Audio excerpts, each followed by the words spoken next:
Hola, hola, ¿qué tal? Soy el pastor Benjamín. Bienvenidos a esta lección. Hoy vamos a estar comenzando con el día que Jesús resucitó, ¿verdad? Es muy importante entender que los discípulos de Jesús y las otras personas, incluyendo algunas mujeres que lo seguían, ellos estuvieron con Jesús por 3 años. Poco a poco ellos llegaron a entender y creyeron que Él era el Mesías e incluso habían entendido hasta cierto punto que era el Hijo de Dios, ¿verdad? Él había sido el maestro de ellos, el rabino, y ellos los discípulos, ¿verdad? Y era una relación de mucho respeto. Claro, después de estar juntos prácticamente todo el tiempo por 3 años, pues llegaron a tener mucha confianza y llegaron a conocerse bastante bien. Incluso Jesús llegó a un punto en que dijo, ya no los voy a llamar siervos, sino que amigos, ¿verdad? Pero ellos tuvieron esta relación tan cercana y llegaron los discípulos y sus seguidores a quererlo tanto, ¿verdad? Pero ellos veían a Jesús como el Mesías. Para los judíos, pues el Mesías era el rey que iba a llegar para liberarlos. Ellos habían sido dominados, subyugados por los romanos por bastante tiempo y pues su deseo era ser liberados y que fuera establecido el reino como lo tuvo el rey David, Salomón, y durante los años después, en que ellos eran libres y Dios era su rey, Dios era su Dios, pero tenían reyes humanos, ¿verdad? Que los dirigían. Entonces, ellos estaban esperando a ese libertador. Y sabemos también, ¿verdad?, que algunos de los discípulos pues tenían, se imaginaban, ¿verdad?, la autoridad y los puestos, las posiciones que ellos iban a tener dentro de ese reino. Entonces, cuando Jesús es arrestado, es crucificado y muere, pues no podemos imaginar la desilusión, la tristeza, la desesperación, la confusión entre ellos. O sea, su fe, todo lo que ellos anhelaban se vino para abajo, ¿verdad? Entonces Jesús, él dice en las escrituras que el primer día de la semana, estando aún oscuro, ¿verdad? Llegó María Magdalena a la tumba, ¿verdad? Porque no habían podido embalsamarlo durante el día de reposo. Entonces, ella llegó temprano para ver dónde estaba el cuerpo de Jesús.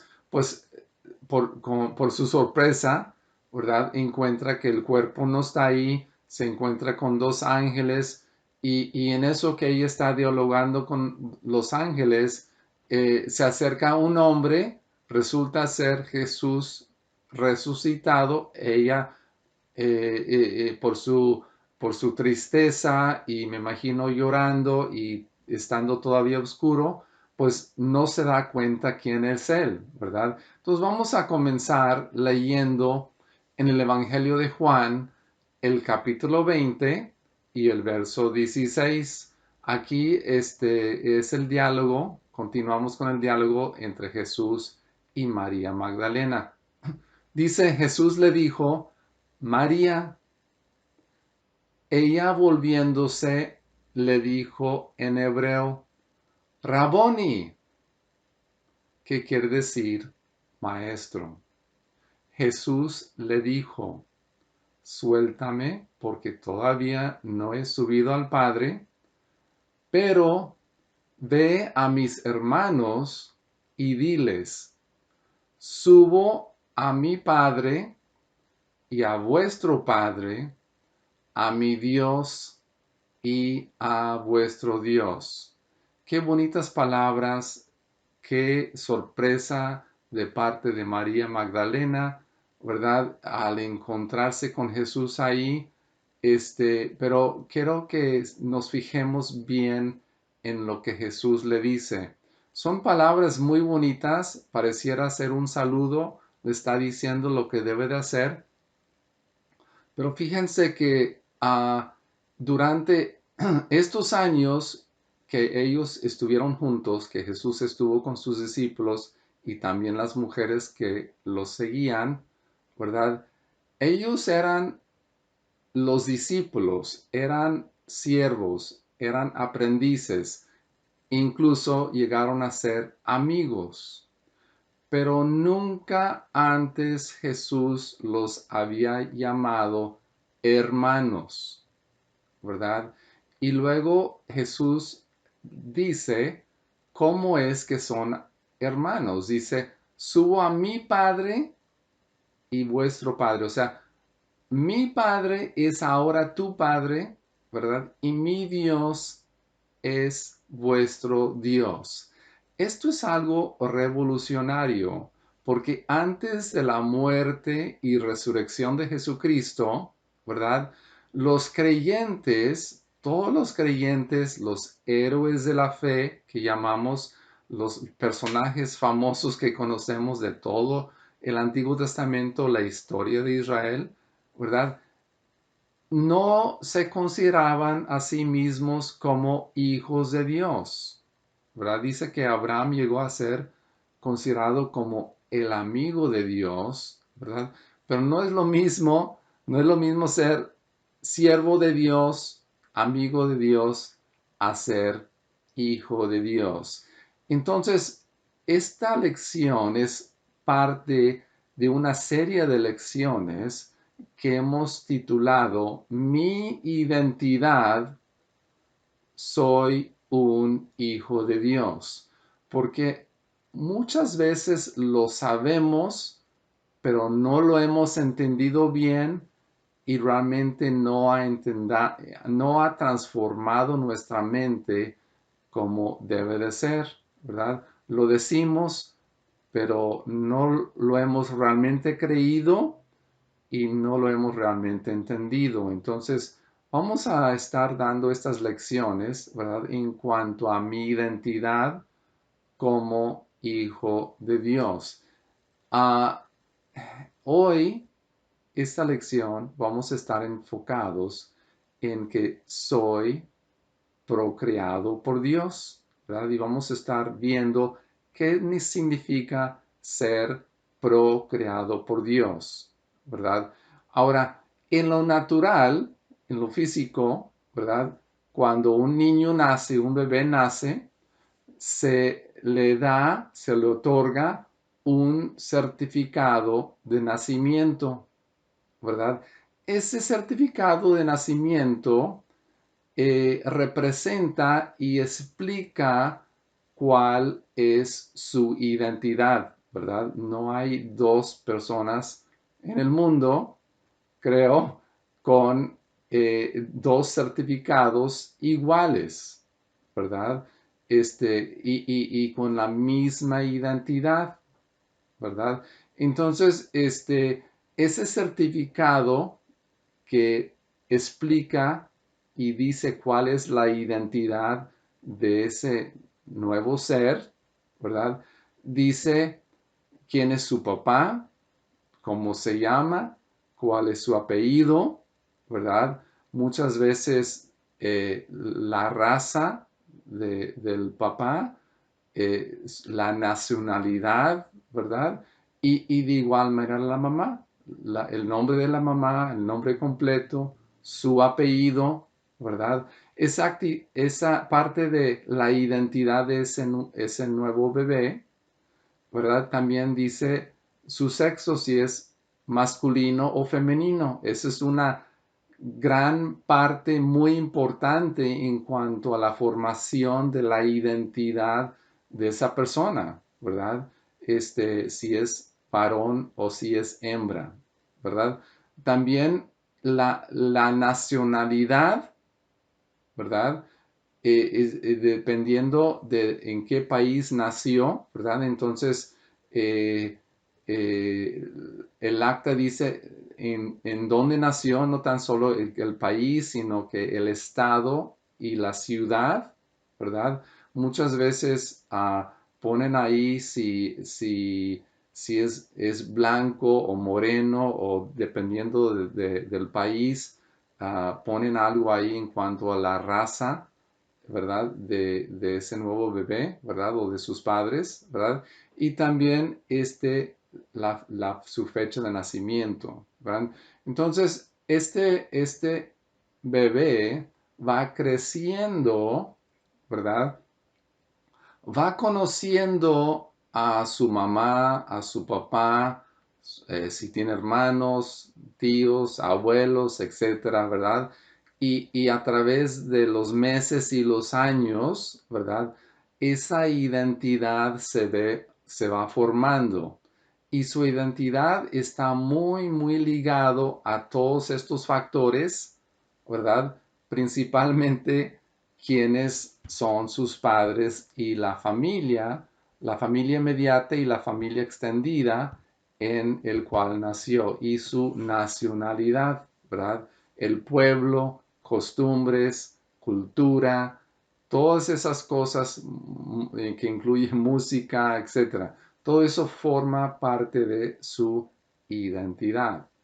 Ahora, sabemos que el joven, el niño, cuando empieza a dejar de ser niño y entra a a llegar a ser joven, a la adolescencia, entonces dependiendo, los 12, 13, 14 años de edad, ¿verdad? El niño, cuando es pequeño, su identidad está totalmente ligado con sus padres y ese niño ya joven empieza a independizarse y pensar en sí mismo, pues, ¿quién realmente soy yo? O sea, yo soy hijo de mamá y papá, etcétera, pero empieza a formar su propia identidad, ¿sí? Y empiezan a cuestionar los valores, las creencias, la cultura, lo que le han enseñado, etcétera, ¿verdad? Esto es un proceso natural. Ahora, sucede algo interesante entre las personas, los niños que han sido adoptados, o sea que su papá y mamá, quienes lo están criando, no son sus padres biológicos, o a lo mejor su mamá sí, su papá no, etcétera, ¿verdad? Entonces, estos niños, especialmente cuando entran a la adolescencia y llegan a ser adultos, llegan a tener un crisis de identidad porque dicen, bueno, yo soy de esta familia, pero mi genética es diferente, ¿verdad? Y nuestra genética indica y controla muchas cosas, incluyendo nuestros gustos, nuestra manera de ser, nuestra apariencia, obviamente, ¿verdad? Entonces este niño empieza a decir, bueno, yo no estoy seguro realmente quién soy porque no conozco a mis padres biológicos, ¿verdad?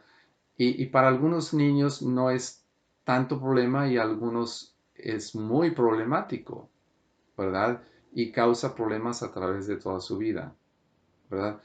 Pero el punto aquí es que cómo nosotros percibimos a nosotros mismos en la carne físicamente como humanos es muy, muy importante porque de eso depende, cómo nos vemos a nosotros mismos, depende de cómo actuamos y cómo vemos el mundo, nuestra autoestima, ¿sí? Entonces, para tener una vida exitosa, significativa, de propósito, ¿verdad? Como creyentes en Cristo, como hijos de Dios, ¿verdad? Para cumplir nuestro propósito como hijos de Dios, debemos dejar de vernos como hijos de Adán, o sea, hijos de nuestros padres biológicos, ¿verdad? Como hijos de Adán y empezar a vernos como hijos de Dios en Cristo Jesús, ¿verdad? Todos ustedes saben, ¿verdad?, que como creyentes hemos nacido de nuevo, pero no hemos entendido bien todo lo que eso involucra y seguimos viéndonos como si tuviéramos doble naturaleza o doble personalidad en un sentido doble, ¿verdad? Entonces, claro, cuando nosotros nos vemos en el espejo, ¿verdad? Nos estamos viendo en la carne como hijos de Adán, ¿verdad? Pero entonces eso causa problemas porque tenemos que vernos por fe como Dios nos ve. Ahora, la naturaleza de Dios, ¿verdad? O sea, tenemos un ADN, genes biológicos de nuestros padres, pero ahora hemos recibido la naturaleza de Dios porque la escritura dice que la simiente del Padre, de Dios Padre, ha sido plantado en nosotros, ¿verdad? Y esto quizás lo sabemos, pero se nos olvida, ¿verdad? Porque es algo que no estamos viendo físicamente, ¿verdad? Ahora vamos a leer en 1 de Pedro, el capítulo 1 y el verso 23. Dice el apóstol Pedro así: pues habéis nacido de nuevo, no de una simiente o semilla corruptible, sino de una que es incorruptible. O sea, la semilla o la simiente natural es algo que no es eterno, ¿verdad? Algo que se descompone, y esa simiente que hemos recibido de nuestros padres es la simiente, la naturaleza de Adán, que es corrupto, ¿verdad? Tiene fallas debido al pecado. Entonces, dice el apóstol Pedro que la semilla que hemos recibido de parte de nuestro Padre Celestial no es corruptible, sigue diciendo Pedro. Es decir, mediante la palabra de Dios que vive, o sea, tiene vida, ¿verdad?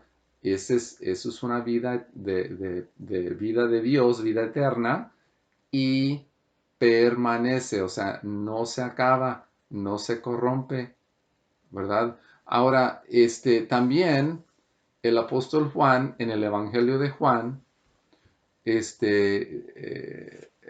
Juan usa este mismo término, dice hablando de Jesucristo en Juan 1:11, a lo suyo vino y a los suyos no le recibieron, pero a todos los que le recibieron les dio el derecho de llegar a ser hijos de Dios. Es decir, a los que creen en su nombre, que no nacieron de sangre, o sea, físicamente en la carne, ¿verdad? Y esta palabra nacieron, o sea, no nacieron de carne, es la palabra griega que significa procrear o concebir. O sea, no, estos hijos, como hijos de Dios, no fuimos procreados por algo físico o en la carne, sino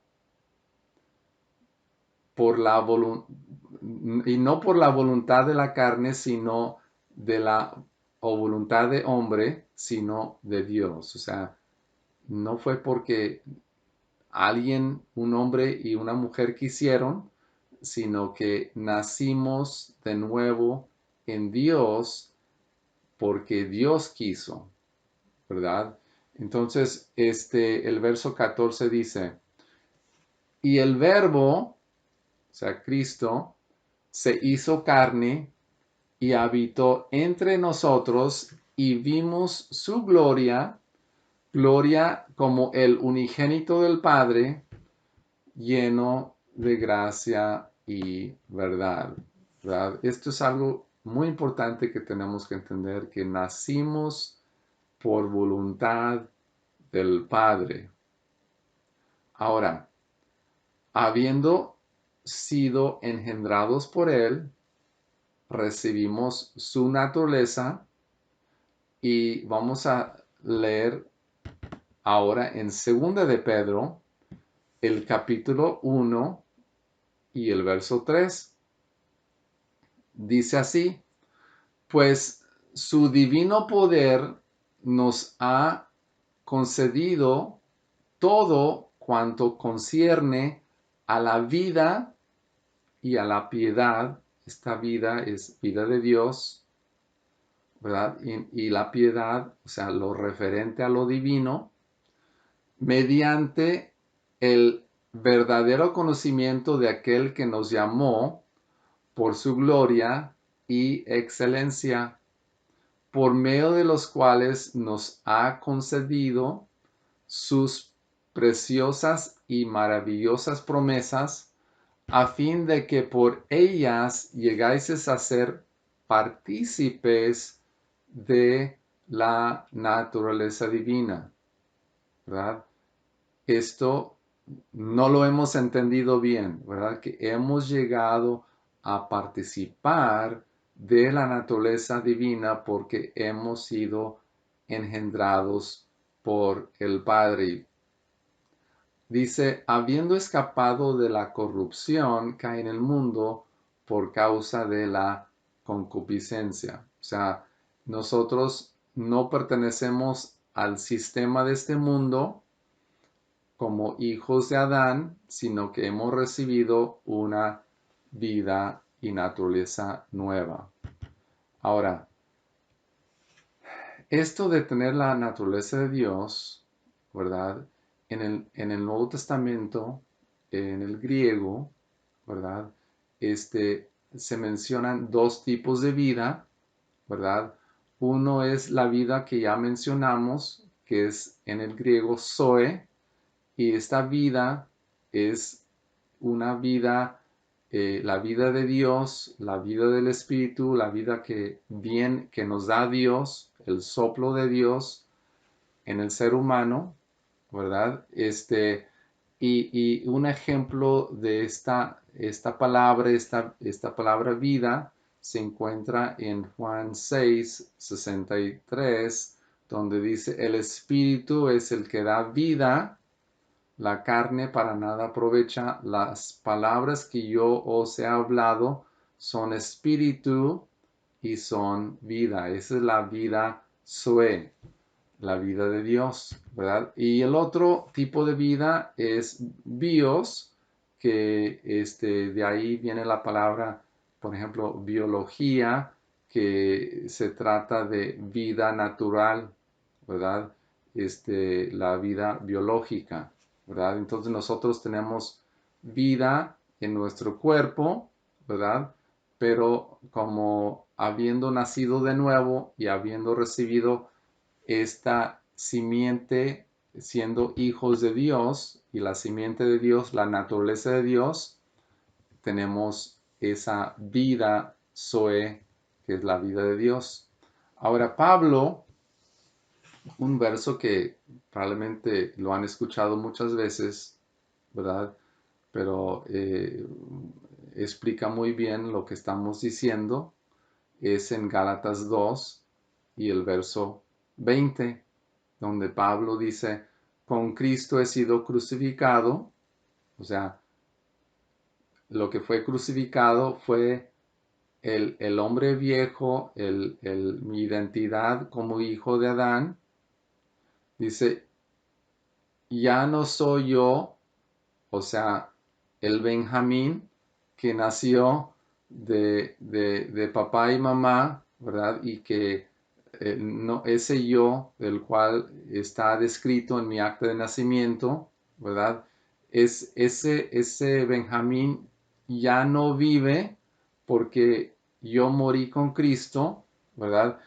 Dice Pablo, sino que Cristo vive en mí. Entonces la vida que tengo ya no es la vida adánica, sino que es la vida de Cristo. Dice, la vida que ahora vivo en la carne, la vivo por fe. ¿Por qué por fe? Porque cuando yo me miro en el espejo y estoy viendo el Benjamín nacido en la carne, el hijo de Adán, ¿verdad? Pero por la fe yo estoy viéndome a mí mismo y veo que mi identidad nueva es el de hijo de Dios, ¿verdad?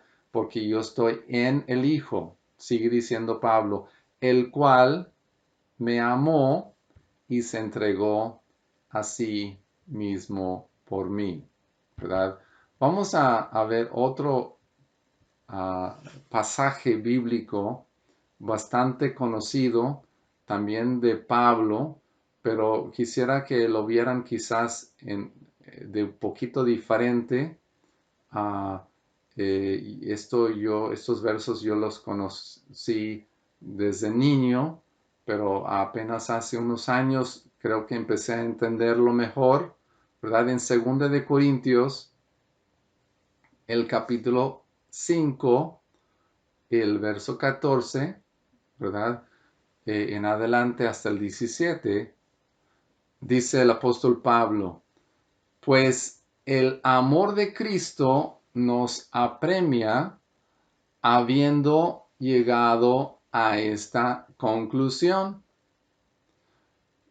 que si uno murió por todos, por consiguiente, o sea, por lo tanto, todos murieron, ¿verdad? Entonces, esto lo sabemos, pero realmente lo que Pablo va a seguir diciendo es esto, o sea, cuando yo veo a mi hermano y yo veo a mí mismo, ¿verdad? Debo de creer que Cristo murió por ellos, murió por mí, entonces yo debo de ver a esas personas como muertas en Cristo, ¿verdad? Y luego el verso 15 sigue diciendo, y por todos murió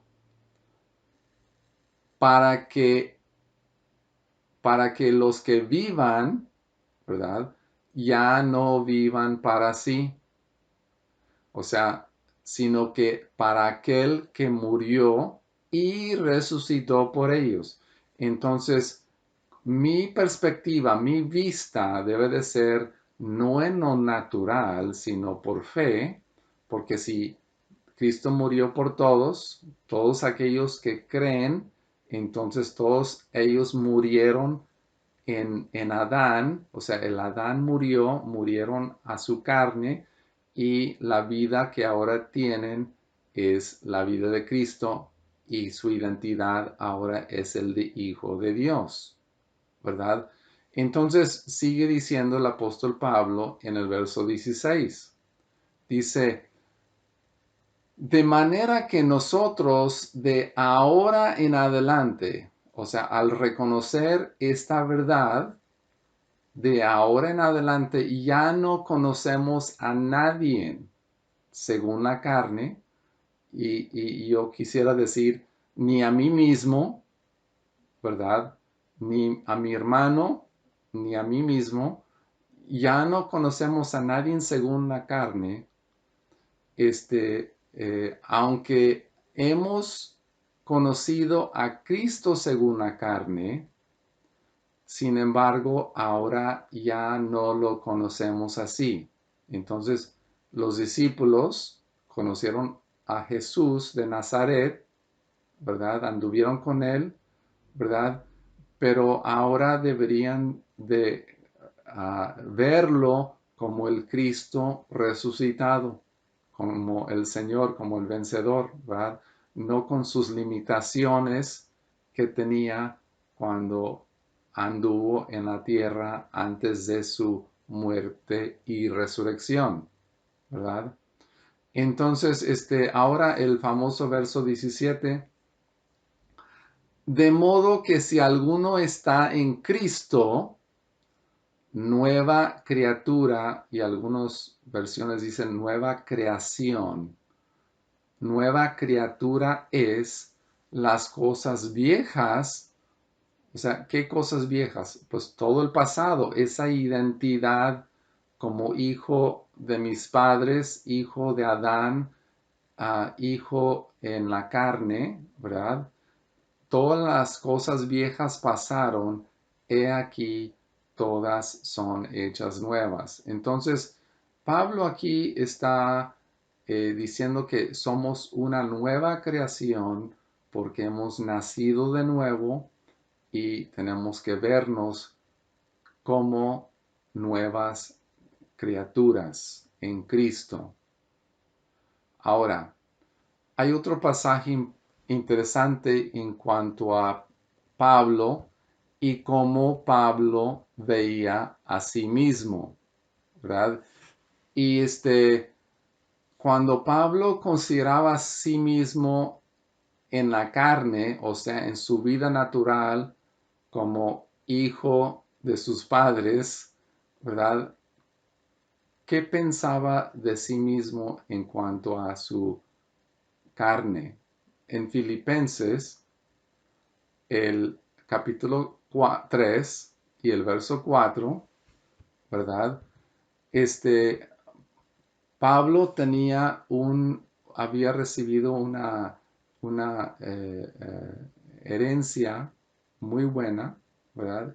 Y él tenía toda la razón por estar orgullosos de sus padres y abuelos y de dónde él venía en cuanto a su carne, su genealogía. Dice, aunque yo mismo podría confiar también en la carne, si algún otro cree tener motivo para confiar en la carne, yo mucho más. O sea, dice, si hay alguien que puede decir que su identidad natural es muy buena, yo soy lo máximo. Nadie más puede decir que su identidad física, natural, sea mejor que el mío. En el verso 5 dice, circuncidado el octavo día del linaje de Israel, de la tribu de Benjamín, hebreo de hebreos, en cuanto a la ley, fariseo. O sea, ellos eran sumamente estrictos en cuanto a guardar la ley como hijos de Abraham, como bajo la ley de Moisés. En cuanto al celo, perseguidor de la iglesia, en cuanto a la justicia de la ley, irreprensible. Luego el verso 7 dice, pero todo lo que para mí era ganancia, lo he estimado como pérdida por amor de Cristo. Todo lo que era ganancia, o sea, todo lo que era su identidad en la carne, como Saulo de Tarso, ¿verdad? Incluso tuvo un cambio de nombre porque quería, me imagino yo, que quería enfatizar ese cambio que tuvo como una nueva creación, ¿verdad? Pero como Saulo de Tarso, él tenía todo motivo para estar orgulloso de quién él era, ¿verdad? Pero dice que todo eso lo he estimado como pérdida o como basura por el amor a Cristo, por lo que él ahora había recibido al tener esa nueva identidad de ser un hijo de Dios en Cristo. Ahora, algunos de nosotros, creo que yo fui privilegiado de tener muy buenos padres, muy buenos abuelos, haber nacido en Estados Unidos y soy orgulloso de mi nación, y tengo motivo por gloriarme en cuanto a mi carne, ¿verdad? ¿Quién soy y mi identidad en todo ese sentido, ¿verdad?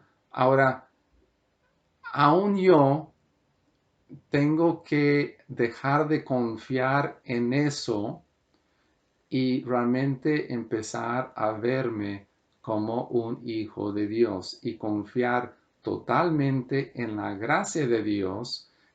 Y lo que tengo, no lo tengo debido a lo que mis padres me dieron, ¿verdad? Es por la gracia de Dios. Ahora, muchos de ustedes tuvieron un niñez pésimo, difícil, traumático, tuvieron padres que no fueron ejemplares, y no sé qué piensan de su país o de dónde nacieron, ¿verdad? Y todo aquello. Hay personas que sufrieron mucho trauma de niños y su identidad está muy, muy dañado, ¿verdad?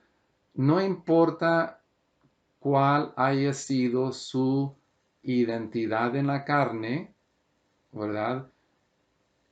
Pedimos al Señor y que el Espíritu Santo nos revele cuál es nuestra verdadera identidad en Cristo como hijos de Dios, habiendo sido procreados por Dios porque Él decidió, ¿verdad?, que nosotros fuéramos sus hijos, ¿verdad?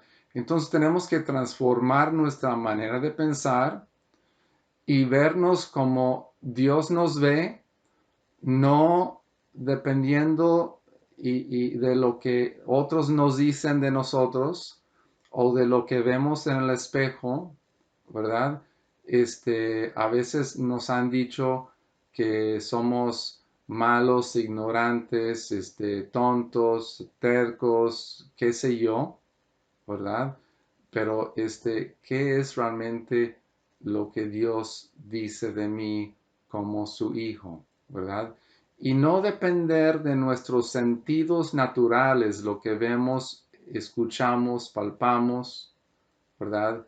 Sino que nuestra identidad es una simiente espiritual del cual no vemos y sentimos, pero que el Espíritu Santo nos revele la realidad de esa naturaleza que hemos recibido como sus hijos, ¿verdad? Entonces, hay que creer la palabra de Dios, no lo que otros dicen de nosotros, ¿verdad?